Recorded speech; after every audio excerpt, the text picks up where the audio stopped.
Julian thought stranding me in an isolated Aspen cabin on Christmas Eve with zero access to our funds would turn me into a helpless doll.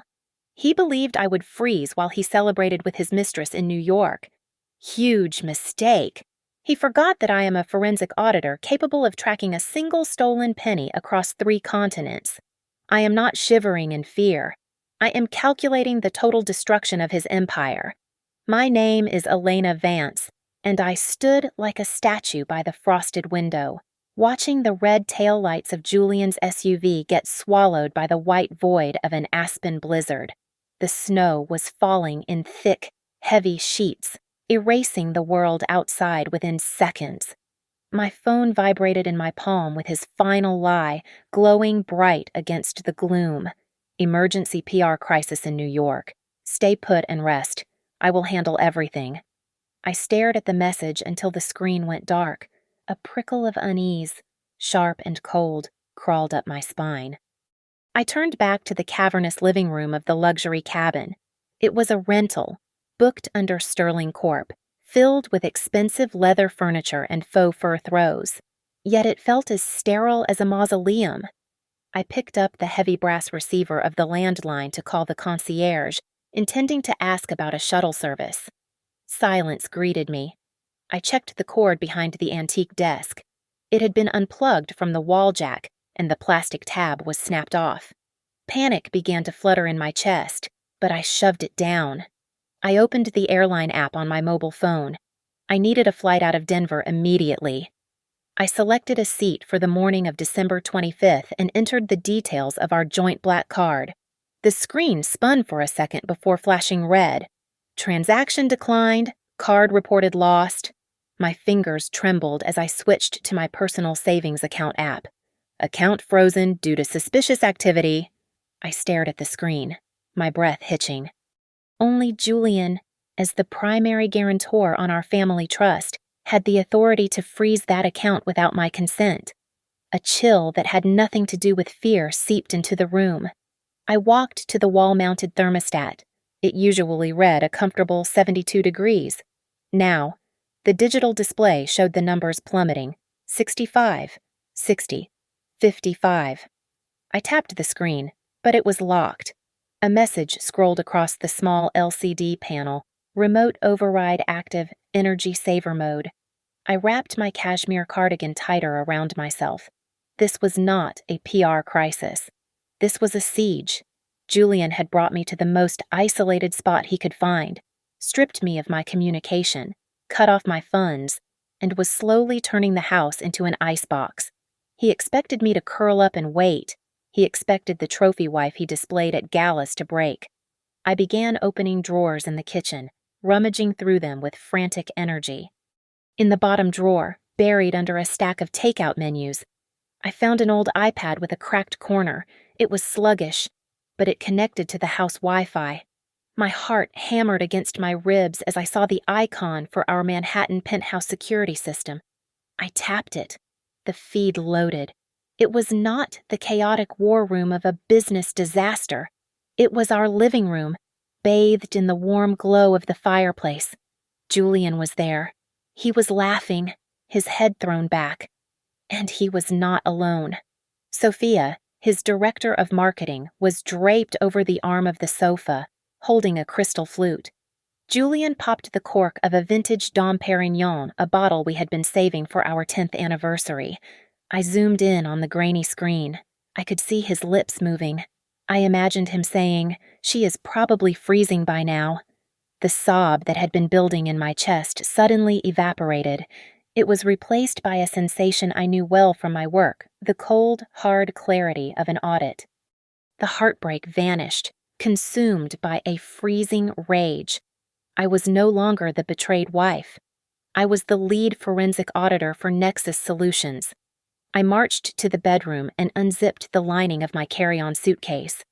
Julian thought he knew everything about me, but he never paid attention to the details. I pulled out my matte black laptop, the one with the military-grade encryption and the financial tracking software that could peel back the layers of shell companies like an onion. I opened the lid, the screen glowing blue in the darkening room. "You made a mistake, Julian."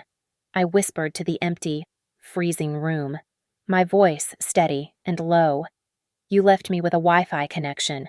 The Wi-Fi in my cabin was likely monitored, and Julian would be alerted the moment I accessed anything significant. I needed a ghost line. I moved to the window, scanning the available networks until I picked up a weak signal from the neighboring estate. It took me less than 5 minutes to bypass their standard security protocol. Once connected, I engaged my VPN and tunneled straight into the back-end servers of Sterling Corp. My fingers flew across the keyboard, the cold of the room forgotten. Julian was the CEO, but he never understood the architecture of his own digital kingdom. I did. I found his private calendar immediately. It was not empty. There was a meeting scheduled for 10 o'clock in the morning on December 26th. The subject line read, "Finalize Phoenix patent transfer." My breath hitched. The Phoenix algorithm was the heart of Sterling Corp.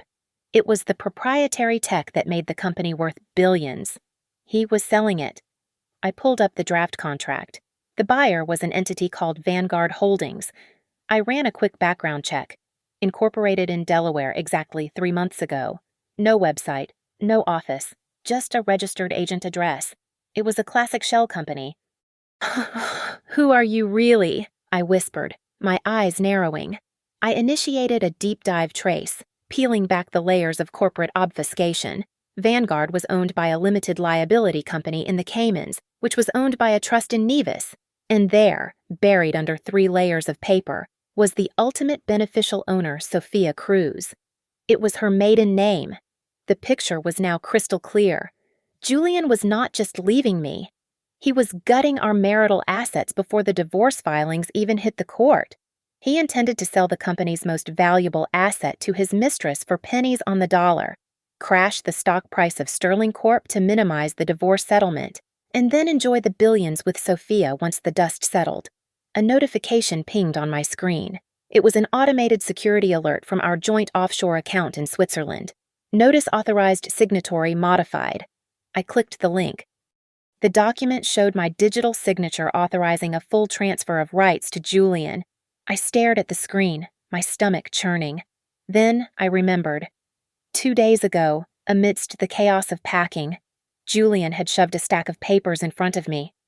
"Just travel insurance, babe," he had said, flashing that charming smile, "standard liability for the ski trip. Sign here." I had signed it without reading. I was so stupid, I hissed, my voice cracking in the silence. I needed help. I opened an encrypted chat channel and typed a single line to Marcus. He was a former colleague, a brilliant white hat hacker who owed me a favor after I kept him out of jail for a youthful indiscretion. "Marcus, I need a trace on a deposit. Vanguard Holdings. Now." The reply came 30 seconds later. "Elena, it is Christmas Eve. You should be drinking eggnog. Do it. Marcus. Please." A few minutes of agonizing silence passed. The wind howled outside, shaking the window panes. Finally, a stream of data flooded my screen. Marcus had followed the money trail for the deposit Vanguard used to secure the purchase. "Elena," Marcus typed, and then he called me via the encrypted voice app. I picked up, my hand shaking slightly. "Tell me," I said. "You are not going to like this," Marcus said, his voice dropping an octave. "The capital for Vanguard Holdings. It did not come from Sophia's savings. It did not come from an investor. Where did it come from?" I demanded. "It was siphoned from the Sterling Corp Employee Pension Fund. He moved $20 million yesterday morning. He is buying the company's assets with the employees' retirement money." I sat back, the air leaving my lungs. This was no longer a civil matter. Julian had crossed the line from a cheating husband to a federal criminal. He was committing embezzlement and securities fraud on a massive scale. "He is going to destroy them," I said, thinking of the thousands of employees who would lose everything. He does not care about anyone." "Elena, you need to get out of there," Marcus said, urgency creeping into his tone. "If he knows you know, you are in danger." I looked at the screen, at the evidence of the $20 million stolen from hardworking people, Fear was gone. In its place was a cold, hard resolve. I am not going anywhere. Marcus, I said, my voice steady as steel. Not until I have the original contract. The temperature in the cabin had dropped to 40 degrees by the time I made my move. I knew I could not stay and wait for hypothermia to set in. I sat on the edge of the bed and ripped the inner sole out of my heavy winter boot. Beneath the cushioning lay a vacuum-sealed packet containing $3,000 in cash. It was my emergency fund, a habit from years of auditing companies that vanished overnight. I left my primary phone plugged into the charger on the nightstand. Let Julian track a ghost. I trudged a mile through the knee-deep snow to the nearest neighbor, an elderly rancher who looked at me with suspicion until I fanned out $1,500 for his rusted Ford pickup truck. "You are crazy driving in this," he grunted, handing me the keys. "I have a deadline," I replied flatly. The drive to Denver was a white-knuckled nightmare. The windshield wipers fought a losing battle against the snow, and the truck fishtailed on the black ice. I did not feel fear. I only felt the burning need to get to New York. At a gas station halfway to the airport, I bought a burner phone and a prepaid SIM card. I dialed my personal lawyer immediately. It was late on Christmas Eve, but he answered on the second ring. "Elena, I have been trying to reach you," Arthur said, his voice laced with concern. "Arthur, listen to me carefully," I said, my voice hoarse. "Julian has locked me out of everything. He is liquidating the company. I need you to draft an emergency asset freeze immediately. On Christmas, Elena. I need proof. A judge won't sign an ex parte order without hard evidence of dissipation." "I am getting it," I promised. "Just have the paperwork ready." At Denver International Airport, I bypassed the commercial terminals. My passport might trigger an alert to Julian, but my high-level security clearance ID for Nexus Solutions would not. I approached the cargo logistics desk. The manager recognized the clearance level on my badge. "I need a jump seat to New York," I said. "National security matter. Off the books." He didn't ask questions. 2 hours later, I was strapped into the jump seat of a cargo plane carrying holiday parcels. The hold was freezing and deafeningly loud. I pulled out my laptop and began drafting a comprehensive risk report for the Sterling Corp Board of Directors. I detailed the shell company, the pension theft, and the undervaluation of the Phoenix patent. My finger hovered over the send button, but I pulled back. A digital report could be dismissed as a fabrication or a hack. I needed the ink and paper original contract that Julian kept in his office safe. I touched down at JFK just as the sun began to rise on Christmas morning. New York City was eerie in its silence. The streets were empty, but the holiday lights in the shop windows twinkled mockingly. I did not go to our penthouse. Instead, I took a taxi to a small studio apartment in Queens. Sarah, my husband's former assistant, opened the door in her pajamas. Her eyes went wide. "Mrs. Thorne," she gasped. "My God, you look frozen." "Can I come in?" Sarah. Inside her tiny apartment, over mugs of cheap instant coffee, Sarah confirmed my worst fears. She had been fired because she saw an email she wasn't supposed to see. "It is not just the money, Elena," Sarah said, her voice trembling as she looked down at her hands. "Sophia, she has been going to the doctor, the obstetrician." The air left the room. "She is pregnant?" I asked, my voice barely a whisper. "Yes," Sarah whispered, tears forming in her eyes. "And Julian bought a villa in Tuscany. The closing date is January 2nd. They are not just stealing the money. They are leaving the country. Forever." I set my mug down on the scratched coffee table. I reached into my purse and pulled out my wallet. Inside was a small, folded photo of Julian and me on our wedding day, smiling under a canopy of white flowers. I looked at the man in the photo. He was a stranger. "He wants a new life," I said. "Elena, I am so sorry." I took the photo in both hands. With a sharp, decisive motion, I ripped it down the middle. I tore it again and again until it was nothing but confetti. I walked to the kitchen trash can and let the pieces fall among the coffee grounds and eggshells. "He can have his new life," I said, turning back to Sarah with dry eyes. "But he is going to pay for the old one first." The lobby of the Sterling Court building was a cavern of marble and shadow. I pulled my old security badge from my coat pocket. On paper, my access had been revoked weeks ago, but I knew the IT department never pushed system-wide security updates until after the holiday break. I held my breath and tapped the plastic card against the reader. The light blinked green. I slipped past the front desk, avoiding the drowsy night guard who was watching a football game on his phone.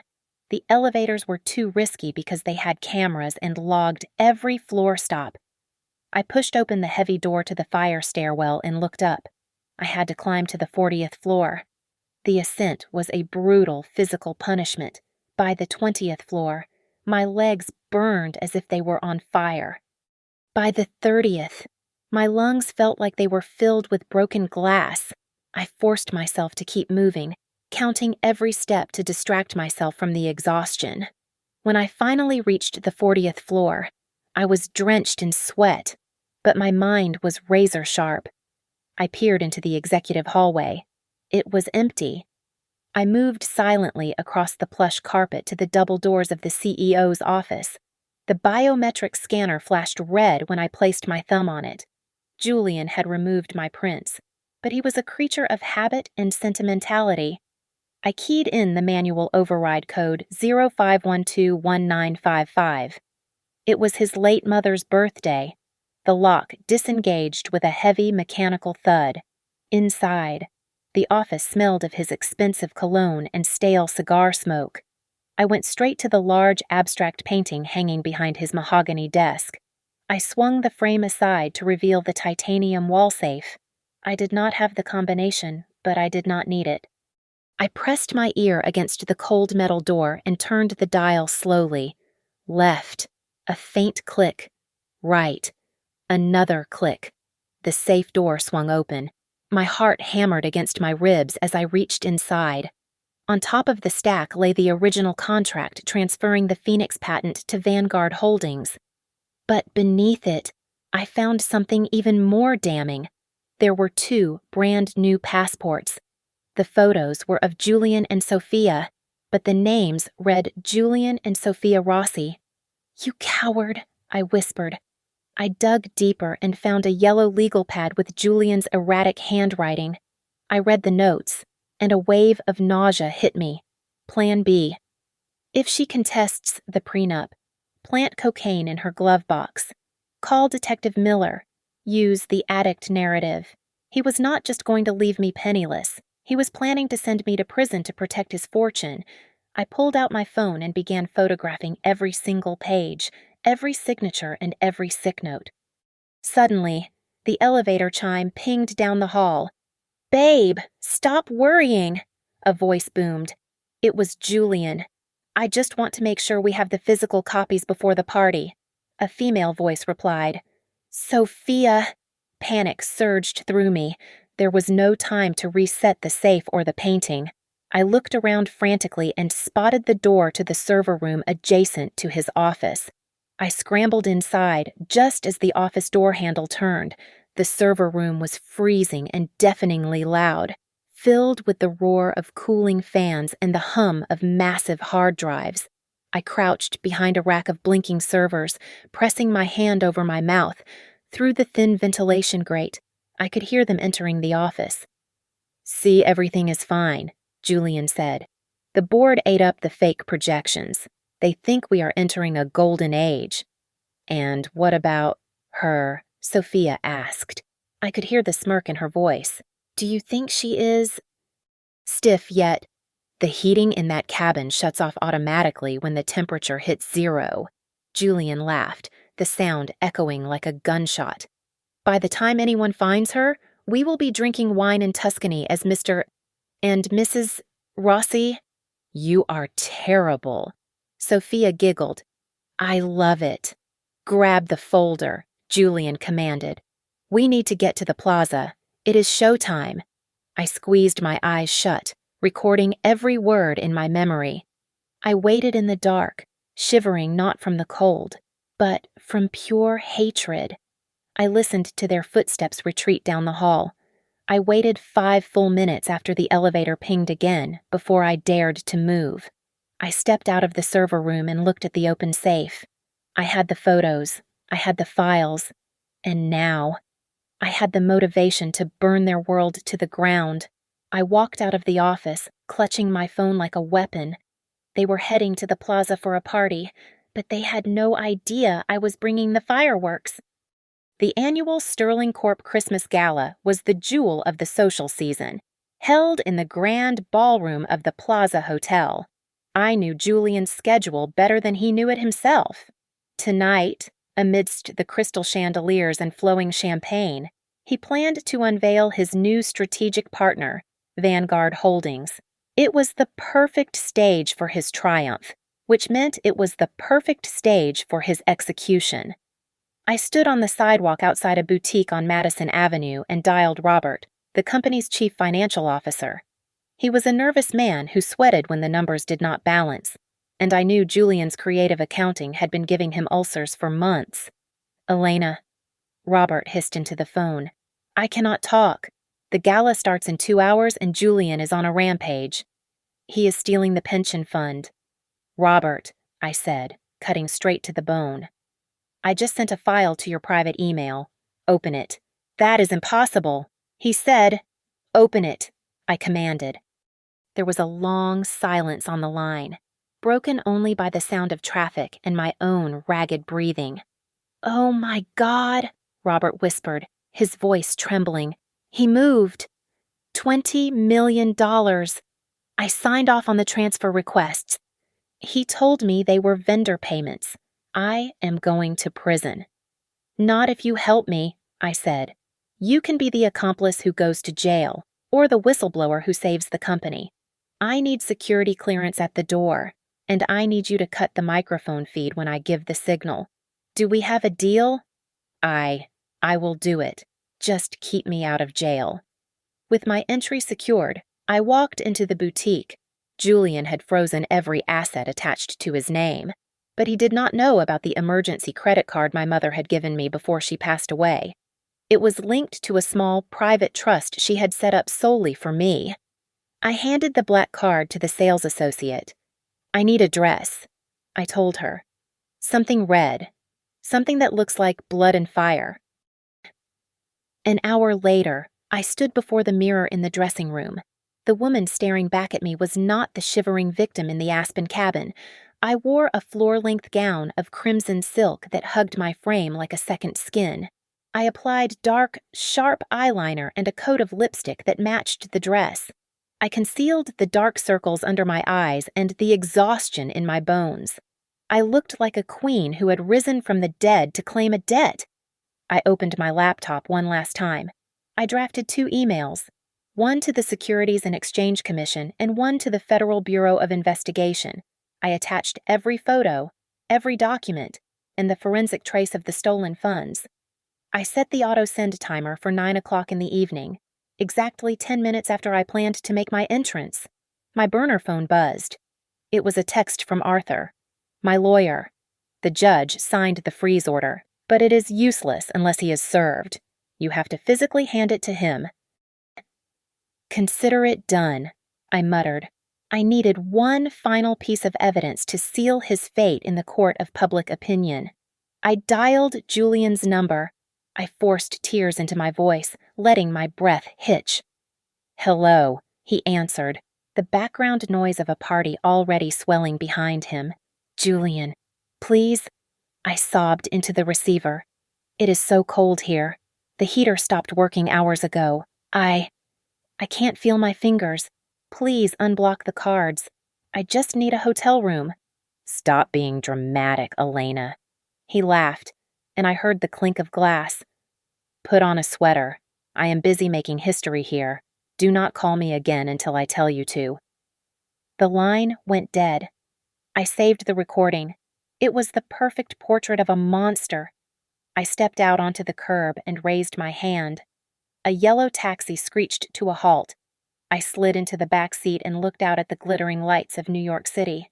The city was alive with holiday joy, oblivious to the war I was about to start. "Where to?" "Lady," the driver asked. "The Plaza Hotel," I said, smoothing the red silk over my knees.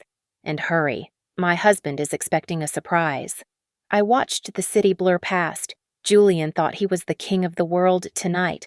He had no idea that this was the last Christmas he would ever taste freedom. The grand ballroom of the Plaza Hotel was a kaleidoscope of gold leaf, crystal, and suffocating opulence. A 20-foot Douglas fir dominated the center of the room, dripping with antique glass ornaments and shimmering lights. 500 guests, representing the cream of Manhattan's financial and social elite, mingled beneath the chandeliers, sipping vintage champagne and congratulating themselves on another profitable year. The air smelled of pine needles, expensive perfume, and the distinct metallic scent of money. I stood in the shadows of the vestibule for a moment, watching the scene unfold. Julian stood on the raised dais at the far end of the room, bathing in the warm spotlight. He looked every inch the master of the universe in his bespoke tuxedo. Beside him stood Sophia, dressed in a gown of innocent white chiffon, playing the role of the devoted executive. He had just introduced her as his indispensable right hand and the architect of the company's new direction. Julian raised his glass, his voice booming through the sound system. "To a future that is limitless and bright," he declared, flashing that charismatic smile that had once fooled me, "and to partnerships that redefine who we are." I signaled the doorman. He threw the heavy double doors open. They swung wide with a theatrical groan that sliced through the murmur of the crowd and silenced the string quartet. I stepped into the light. My crimson silk gown flowed around me like liquid fire, a violent and unapologetic slash of color against the sea of black tuxedos and polite pastels. I had applied my makeup with the precision of a war paint artist, sharp and severe. I did not look like a victim. I looked like a reckoning. Julian stopped mid-sentence. His jaw went slack, and the color drained from his face, leaving him as pale as the napkins on the tables. Beside him, Sophia's hand jerked in a spasm of shock.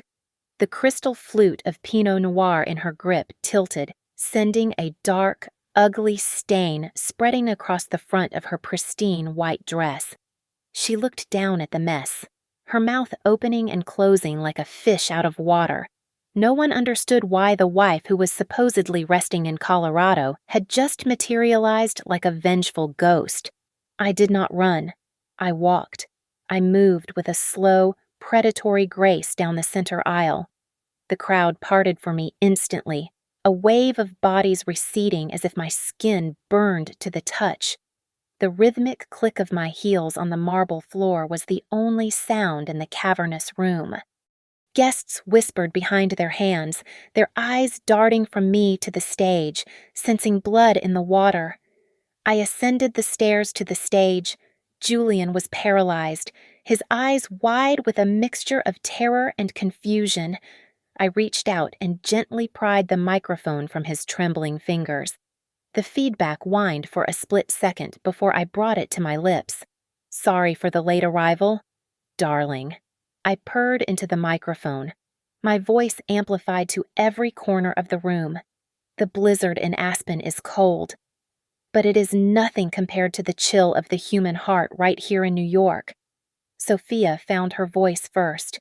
She lunged forward, her face twisted in panic. "Security!" she shrieked, her voice cracking. "Get her!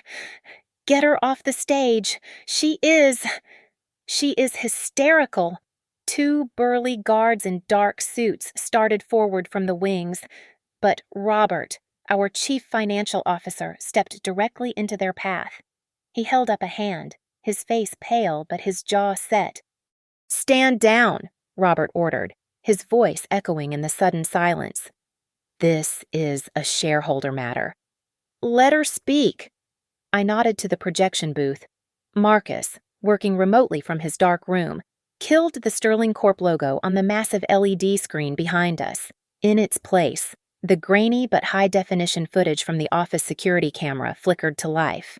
A collective gasp sucked the air out of the room. The video showed Julian and Sophia in the office, clear as day. The audio was crisp. She is probably freezing by now. The Julian on the screen laughed, cruel and callous. By the time anyone finds her, we will be drinking wine in Tuscany.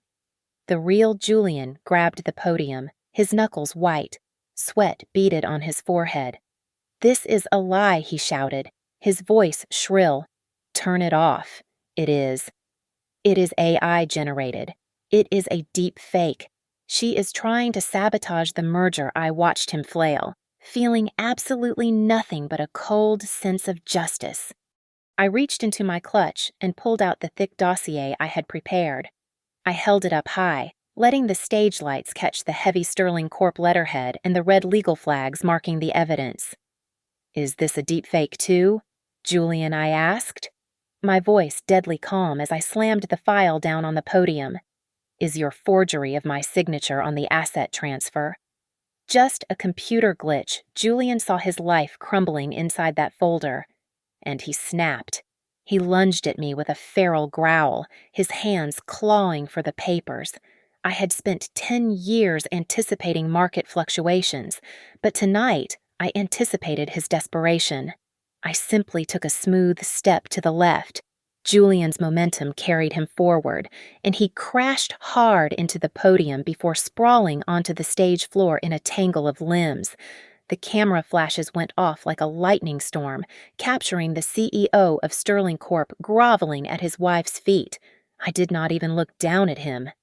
I opened the file and began to read, my voice ringing clear through the speakers.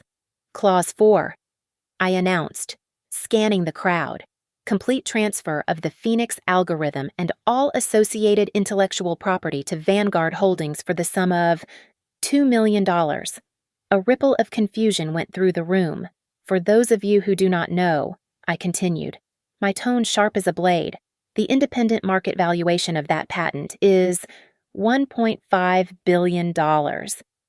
I pointed a finger directly at Sophia, who was now trembling so violently that the wine stain on her dress seemed to vibrate. "And the owner of Vanguard Holdings," I asked. "It is not an investment firm. It is a shell company owned solely by Miss Sophia Cruz. But the worst part is not who is buying it. It is whose money she is using." I looked at the employees gathered near the back, the loyal workers who had built this company.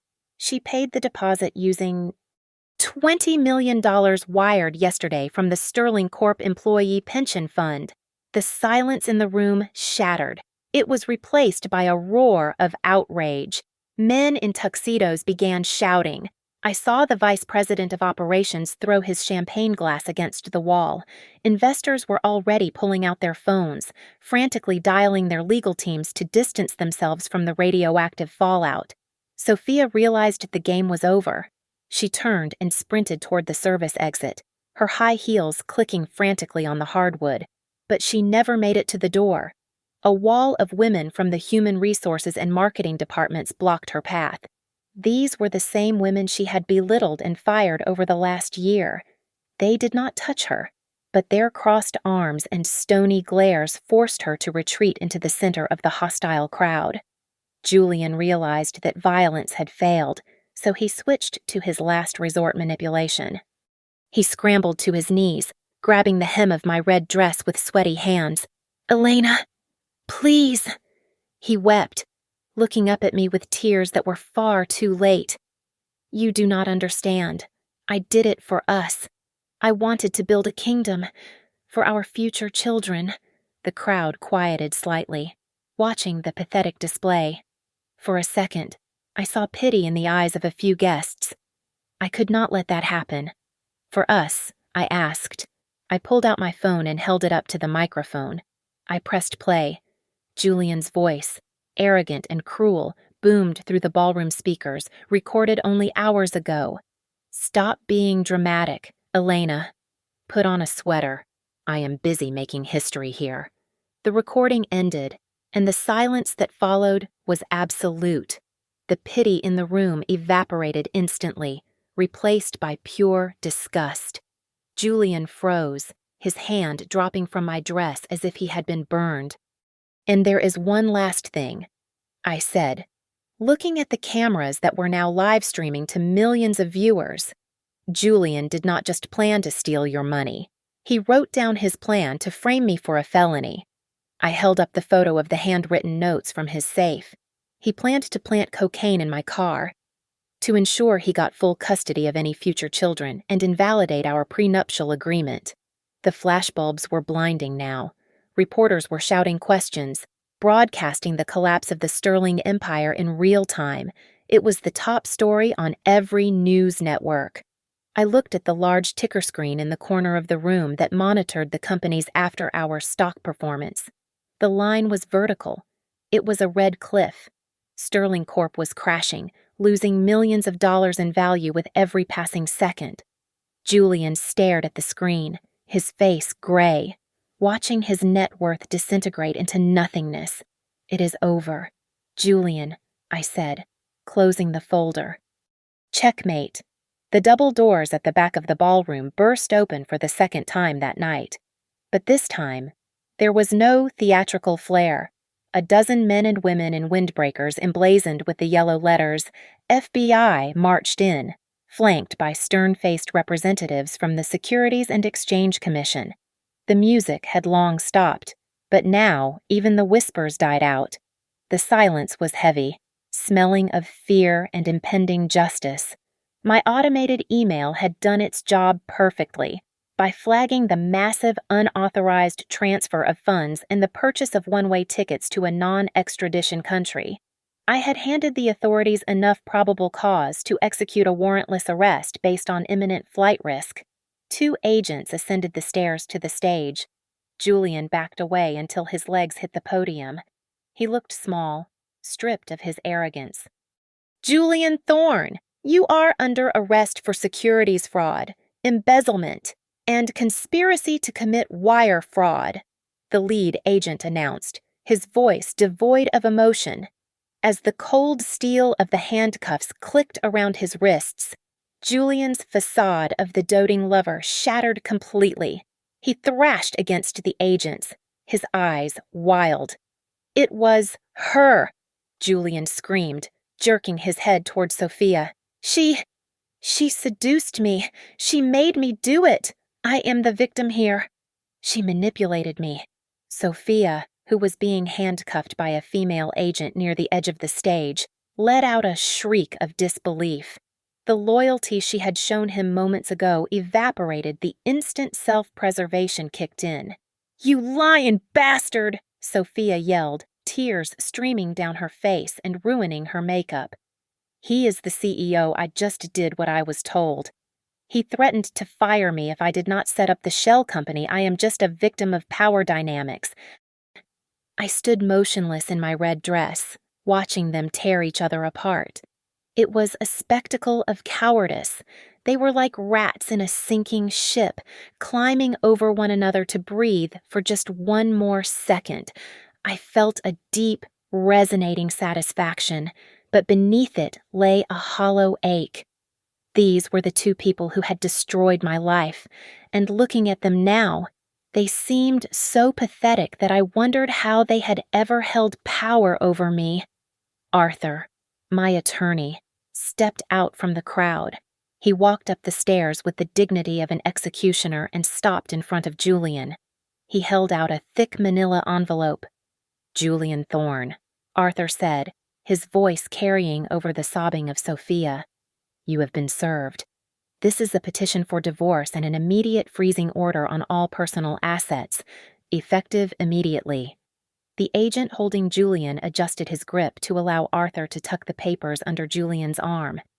As the agents began to lead them away, a group of major investors surrounded me. These were men who controlled billions of dollars, men who usually looked through me as if I were furniture. Now, they looked at me with awe. "Elena, you saved us from a catastrophe." one of them said, reaching for my hand. "The board will need an interim chair. We want you. You know the books better than anyone." I looked at them, then at the chaotic scene on the stage. "No," I said firmly. "I want nothing to do with Sterling Corp. I want my assets returned, and I want to be done with this mess." Before they could argue, a commotion on the stage drew our attention. An agent had patted down Julian's tuxedo jacket and pulled out a travel wallet. He opened it and held up 2 passports and a pair of boarding passes. "We have 2 passports here for a Mr. and Mrs. Rossi," the agent announced to his colleague, "and tickets for a flight to Milan departing in 3 hours. It was the final nail in the coffin, the undeniable proof that they intended to run. Julian stopped struggling. He looked across the room, past the flashing cameras, past the angry shareholders, and locked eyes with me. There was no love left in his gaze, only a bottomless, toxic hatred and the sheer despair of a man who knew he had lost everything. "Move it," the agent barked. I watched as they dragged him out into the night, the flashbulbs exploding around him like fireworks, illuminating the end of his reign and the beginning of my freedom. It had been exactly 31 days since the red dress and the handcuffs. I sat in a high-backed leather chair in Arthur's office, listening to the rhythmic scratching of his fountain pen on the settlement papers. The chair opposite me was empty. Julian was currently residing in a federal detention center in Lower Manhattan, having been denied bail due to the irrefutable evidence that he was a flight risk. Arthur looked up from the thick stack of documents and pushed his glasses up his nose. "The judge ruled in our favor on every single motion," Arthur said, a rare smile touching his lips, "given the evidence of adultery, attempted constructive abandonment, and financial fraud. The court has awarded you 70% of the remaining marital assets. You also retain full ownership of the penthouse." I nodded, but I felt no thrill of greed. It was just math to me now. "And the employees?" I asked. "The bankruptcy court accepted your forensic report," Arthur confirmed. "They are liquidating Julian's hidden assets in the Caymans to replenish the pension fund. They won't get everything, but they will get enough to survive." That was the only victory that truly mattered. Sterling Corp was dead, carved up and sold for parts to competitors, but the people were safe. As for the architects of this disaster, justice was swift. Sophia had turned state's evidence within 24 hours, securing a plea deal for 5 years in minimum security. Julian, however, was not so lucky. Facing a laundry list of federal charges, he was looking at 15 years behind bars. I left the lawyer's office and went straight to a real estate broker. I listed the penthouse that afternoon. I could not sleep in a bed where Julian had lied to me for a decade.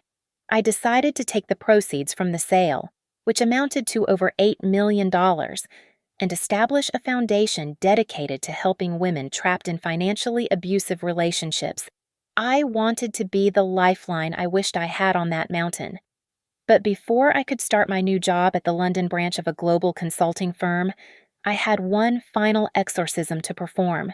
2 days later, I stood in the doorway of the Aspen cabin. The rental company had cleared out the police tape, and the place was silent. It was the same room where I had shivered in fear, waiting for a husband who would never come. Now, I walked to the fireplace and struck a match. The dry wood caught instantly, filling the room with warmth. I looked at my left hand. The diamond on my finger sparkled, a cold and heavy weight that had felt like a shackle for years. I slid it off. It felt strange, lighter. "I am done with you," I whispered to the empty air, my voice trembling just slightly. I tossed the ring into the heart of the orange flames. I watched the metal darken and the diamond disappear into the ash. It was a symbol of a promise that had been broken a long time ago. I turned my back on the fire and walked out onto the porch. The air was crisp and biting, hovering around 10 degrees, but I did not feel cold. I took a deep breath, filling my lungs with the clean, sharp oxygen of the mountains. I was no longer the discarded wife. I was Elena Vance, and for the first time in my life, The path ahead was entirely my own. It was exactly 1 year later, on the afternoon of December 25th, when the past tried to claw its way back into my present. I was sitting in a warm, dimly lit cafe in London overlooking the Thames, watching the snowflakes dissolve into the gray water. Across from me sat Daniel, a soft-spoken architect who had spent the last hour sketching the bridge on a napkin just to make me smile. He was everything Julian was not: kind, present, and honest. My phone buzzed on the table, vibrating against the porcelain saucer of my tea. I looked down and saw the caller ID, United States Federal Correctional Institution, Otisville. For a second, the old fear sparked in my chest, a phantom echo of the freezing cold in Aspen. But then I looked at Daniel, who gave me a reassuring nod, and the fear vanished. It was replaced by a cool, detached curiosity. I picked up the phone and accepted the charges. Elena Julian's voice cracked through the line. It was thin and raspy, stripped of all its former boom and arrogance. "Oh God, thank you for picking up. I have been using my phone time for weeks trying to reach you. Hello." "Julian," I said, taking a sip of my Earl Grey tea. "You sound tired. I am in hell." "Elena," he whispered, his voice trembling with desperation. "You have to help me. Everyone has abandoned me. My parents won't take my calls. My friends. They pretend I do not exist." I listened to the background noise of the prison, the shouting and the clanging of metal doors, a stark contrast to the jazz music playing softly in my London cafe. "What do you want, Julian?" "I need a lawyer," he pleaded, the words tumbling out over each other. "A real one. The public defender is useless. I want to appeal the sentence, but I need a retainer. Just $50,000. That is nothing to you now. It is not about the money." "Julian," I said calmly. "Sophia?" "That snake." "She sold me out," he cried, his voice rising in panic. "She testified that I forced her to sign the papers. She got 5 years, Elena. 5 years in a camp while I am rotting in here for 15. It is not fair. Please, you have to help me." I looked out the window. The snow was falling harder now, blanketing London in white. "It was beautiful. Julian, do you remember the night you left me in Aspen?" I asked softly. "Do you remember what you did to my credit cards? I am sorry about that. Okay, I was not thinking. I was stressed. You locked them," I continued, ignoring his excuses. "You wanted me to have zero resources. You wanted me to be helpless. I know I am sorry. Look, I have a secret account." He lowered his voice to a conspiratorial whisper. "In Zurich. The feds missed it. It has $300,000 in it. I will give you the access code. Just wire half to the lawyer and keep the rest. Please. It is my last hope." I let a silence stretch between us, long enough for his heart rate to spike. "I know about the Zurich account. Julian," I said, "I found it when I audited your hidden assets 6 months ago. What I just wanted to let you know," I said, my voice steady and light. "I emptied it this morning. I donated every single penny of that $300,000 to St. Mary's Orphanage here in London. It will buy a lot of winter coats and hot meals for children who actually need it." "No." The sound that came out of him was a guttural, animalistic howl of despair. "No, you cannot do that. That was mine. That was my life. Elena, it is gone, Julian, just like your empire. Just like us." He was screaming now, incoherent words of rage and terror, realizing that his last safety net had been slashed. "Merry Christmas. Julian," I said. "Do not call again." I ended the call and pressed the block button. It was a simple motion, but it felt like closing the heavy cover of a book on a tragedy I had finished reading. I put the phone down and looked at Daniel. He reached across the table and took my hand. His palm was warm. "Is everything okay?" he asked. Yes, I smiled, and for the first time in years, the smile reached my eyes. Everything is perfect. We paid the bill and walked out onto the street. The snow was swirling around us, biting and cold, but as I wrapped my coat tighter and stepped into the winter air, I realized something profound. I wasn't shivering. I wasn't afraid. I walked into the future with my head held high, leaving the ghost of Julian Thorne locked in a cage on the other side of the ocean. I had not just survived. I had won. And the sweetest revenge was simply living a life so full of joy that he no longer mattered at all. Thank you so much for listening to this story. I would love to know where you are tuning in from, so please leave a comment down below with your location and share your thoughts on Elena's revenge. If you enjoyed this video, please make sure to subscribe to the Lily Revenge Stories channel, like this video, and hit that hype button to help this story reach even more people.